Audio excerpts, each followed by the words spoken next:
Ish, mana tarik?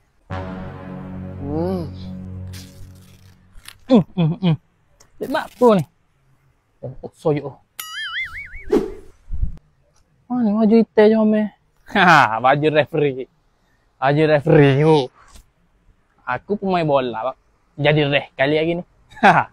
Jadi referee aku betul ni. Ha, aku nak wake up lah aku.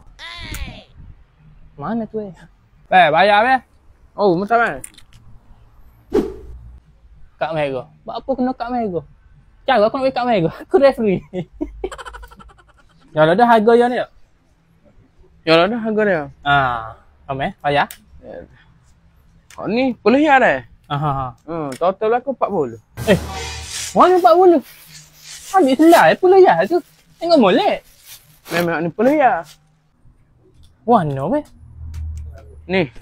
3 lah lagi ni. Ambil buat koyok tadi. Nyanyo nak kita nego ni. Ambil buat koyok ni. Oh, saya dah. Saya apa nyo? CCTV ada pak kita tu. CCTV tu. Kau nak tengok CCTV? CCTV apa? Situ saya dah. Nak tengok CCTV tu. Biar. Apa? Ada demo tengok mall ni saya dah. Oh, saya dah. Demo kira fitnah kawin dah ni. Ambil RM40 ya. Tak apa. Kalau ni ulama boleh fitnah. Oh, so kita orang biasa. Kita buka CCTV dah. Oh, saya tengok. Saya tengok kita tak boleh tengok wajah kita sendiri. Kat mana? Tak apa RM40 lah. Baik dah.